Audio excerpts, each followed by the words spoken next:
A very good evening and a warm welcome to Weekend Dialogue on BizRoundUP. Tonight on Weekend Dialogue, we are going to discuss about the interim budget brought in by the new government, and for that we have with us an academic who best suits to discuss this topic, as he has had private sector experience as well as government sector experience, and of course he's a well-known academic in Sri Lanka. Let me warmly welcome Mr. Indrajith Aponsu, Senior Lecturer in Economics at the Colombo University. He's also a member, a consult, private sector think tank. So let me welcome Mr. Indrajith Aponsu to our studio. It's good to have you back. The budget was presented in Parliament on Thursday. Various opinions have been expressed. Some say it's only a Robin Hood style budget, but others say it has actually focused on the neglected population of the country. What is your view? Well, when I read the budget, it is a bit surprising to me because it's coming from a very much capitalistic, favored the United National Party based government. Because UNP is generally the private sector oriented political party in this country for historical times, but this particular budget does seem to show something quite different from the tradition. So which is a kind of a surprising element to me. Second point is that there has been over the last several years, under the previous regime, the private sector has not been, I would say, not been getting their share of opportunities to exploit the infrastructure developments, the stability, political stability that have been in the country. So, which was reflected as a low level of investments and low level of private sector engagements. So I was hoping that that there will be something different being brought forward in this budget, though it is an interim budget. I say that because we are talking about 7.8% economic growth, but of course we got to sustain a much larger economic growth, and there it has to come from the private sector engagement in a very effective way. So I'm yet to find the true pulses of the private sector, but as an academic who had some exposure with the private sector, my thinking is there is a not adequate emphasis provided for that aspect of economic growth. But why would this have happened by a party with a majority of the UNP parliamentarians, and the UNP is a private sector oriented party? How could this have happened, just as you mentioned? I think if you go back the history, you can remember when Mrs. Chandrika Kumaratunga government came into power in 1995.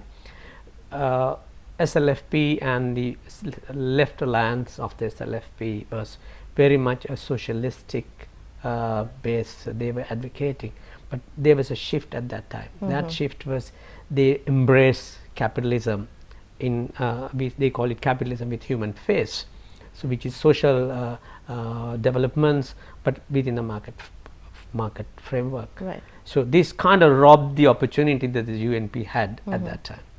So that went on. Then there was 2000 to 2002 there was a short government under the regime of the Mr. Ranil Wickremesinghe, the UNP, and they went all out to create what is called a very pro-market government, and wanted to sort of forget about the other public sector engagements, and that was a disaster. So then I would think that they have thought the way forward now is to go with the mainstream thinking, that so you go for various welfare oriented budgets. That's one explanation. The second explanation is the present government is a coalition government, which is a heterogenic coalition government, which had though parties like JVP are not part of the government, Right. but they were part of the team which ousted the previous regime. So it shows the kind of forces that are working within the coalition, and that reflects at the end of the day that the UNP seems to be seen as a party with a difference, which probably be appealing to the public, especially in expectation of an election in the very short term. Are you saying that this budget would have mainly targeted an upcoming election so that they could win the hearts of the masses? I am quite inclined to think that way, because if not for that, I just can't find any other reason that the budget is so much biased towards expenditure and handouts and making people happy, I would say, in the short term. So is this relief unnecessary? Well, I think relief is very much necessary. But the point is that you can give relief only if you focus on the basic fundamentals of economic wealth creation. That is, you got to create the growth momentum, and you got to get the harness the forces that are responsible for this growth momentum. So, as I mentioned earlier, there was this neglect of the true private sector entrepreneurial initiatives, and I would imagine that if you are putting up a budget, that budget should have looked forward to a longer term or a medium term vision, rather than looking for a short term outcome as politically biased as election in this particular case. What challenges do you think will focus in that case? I mean, neglecting the private sector, the engine of growth, what challenges would Sri Lanka face in the longer term? I think well, I mean, it is fundamentally problematic if one does not recognize the role the private sector should be playing in an upcoming economy like Sri Lanka. Because if you look at all the countries that are growing rapidly, the private sector had been playing a very significant or a main driver role. Then one would ask, okay, what would be the roles the other players must be playing? This reminds me of one of a colleague of mine who at lecture said, private sector is the engine of growth, the government is the gearbox. So which is basically a facilitator and which accelerates the economic growth process, but it's not the main driving force. So in that respect, you got to balance it very well if you want to get the bus running for a longer sustained journey. Also, Mr. Aponsu, talking about the investment policies, this budget does show that there are a few changes in investment policies, taxes, specifically on the casino tax. Despite the stance maintained by the two different parties, the previous government and the present government, what do you think is the message that we actually give out to foreign investors? Do you think this signals out stability in policies in Sri Lanka, or does this show a detrimental situation for the country's foreign direct investment situation at a time when Sri Lanka is trying to focus on bringing in increased amounts of FDIs? I think this is a very important point. Throughout the budget, I could see that there is a kind of demonization of certain enterprises which had come during the last regime. Just put yourself into a situation of a private investor. They had to deal with the existing regime. Sometimes there are things that had taken place which are not in a proper manner, but that doesn't mean that you completely dilute the expectations of an investor.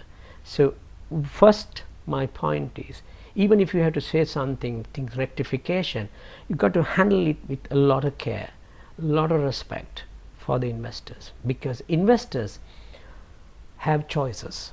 They don't have to come to Sri Lanka. They can go to anywhere they like. So it's we who want investors to come here.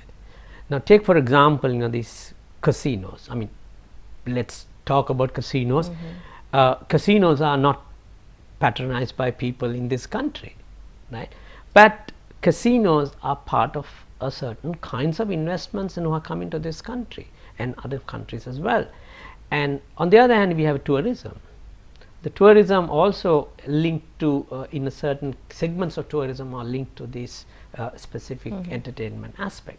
So my whole point is, you got to take a holistic view rather than taking a piecemeal view and looking at in a very negative way and sending a message across to the rest of the world.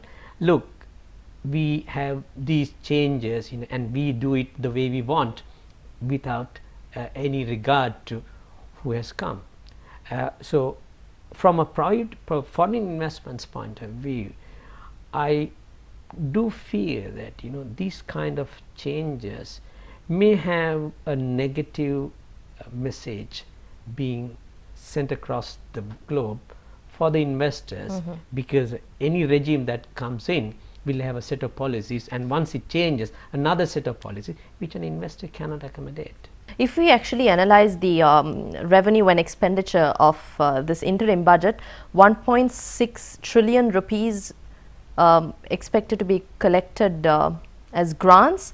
Of that revenue is estimated tax revenue is about 1.5 trillion rupees. How do you see the composition here? Now, tax revenue has always been a problem in Sri Lankan context. If you look at over the last 10-15 years, the tax revenues as a percentage of GDP, the GDP is the total value of the output on a country, and the tax revenue is what the government appropriates in order to meet the expenses of running infrastructure, running social services. So government does not earn money itself, government has to tax, so that's the main revenue. So but what has happened here, something odd has happened in the Sri Lankan context, that is, despite the fact that we are talking about high economic growth and fairly decent growth in GDP, our tax revenues as a proportion of the GDP has been coming down. We have been I think 1990 the tax revenue has been around 19% to 20% of GDP, which has dropped to about 11% of GDP. Now that puts the expenditure front under tremendous pressure, because the expenditure pressure keeps on growing, and whereas the tax revenues, main revenue source of the government, has been for some reason lagging behind. So this does not look very good. So this requires some of the major structural changes to the way the taxes are being collected and to the way the revenues are being collected. In the past, much of the revenues well, when I say tax revenues, I need to make a qualification here. Tax revenues, the income tax revenues in particular, has been very poor in terms of the GDP. So in order to supplement the revenue shortfall, governments in the past have been resorting to value added taxes and sales taxes. When we teach about taxes, there are two kinds of taxes. One is called progressive taxes, the other is called regressive taxes. The progressive taxes are generally favored because higher the income, you pay a higher amount of taxes. But in the regressive taxes, what you find is the poor people pay a larger percentage of taxes compared to the rich people. So this is precisely the anomaly in the value added taxes. So the structure of taxation has also been very I would say unsatisfactory. Wouldn't we have expected something better from the new government in terms of expanding the tax net? And that is a difficult task, I would say, in a 100 days program. Taxes are always a complicated area, and income taxes in particular have been extremely complicated. However, if one does adjust the value added taxes, the benefit of those taxes are going to be widespread. So it is going to the entire community because they are all based on consumption. So I would say that in the budget I would have expected more reductions in the value added taxes as a very inclusive concessions to all citizens, not few groups of individuals who are getting salary increases and so on and so forth. Right, talking about the debt, the country's debt, this budget document shows that it exceeds 8.5 trillion rupees. Now, this is massive. However, Finance Minister Ravi Karnanaik, presenting the interim budget, also stated that the previous budget did not include the debt of state-owned enterprises, and that the state of the economy is worse than it was expected. What is your observation?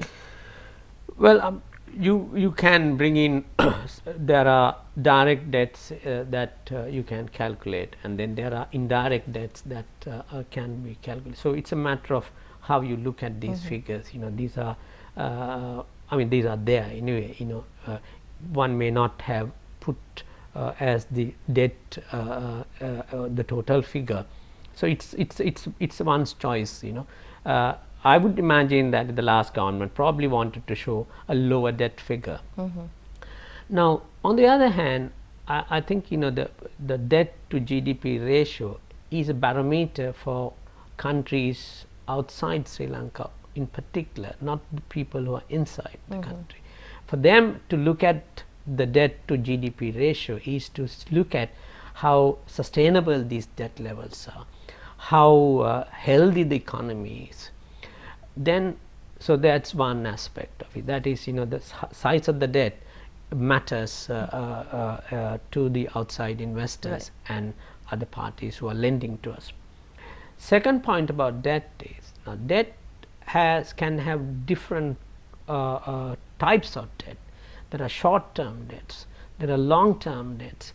The debt per se is not a serious problem if the debt is not very short-term, highly commercial rates based. So its composition of debt is also important here.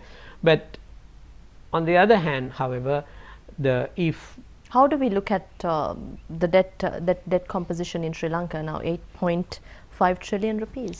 8.5 trillion rupees. I don't have the exact breakdown of the debt, how the debt are the structure, So, but I would imagine during the last government regime, during the last regime, there has been quite a lot of debt that have been borrowed in commercial terms, and though sometimes things are bilateral, and so as a result, if there is a larger chunk of these debts coming into the total debt portfolio, which can have a kind of pressure on the overall picture the Sri Lanka presents to the rest of the world. Right. So I think on that note, it's time we wrap up, Mr. Aponsu. But thank you very much for your time here in our studios. Thank you very much. We had with us Mr. Indrajith Aponsu, Senior Lecturer in Economics at the Colombo University, also a member, a consult, private sector think tank, joining us on Weekend Dialogue. Stay with us. We have more on Biz Roundup on the other side of the break.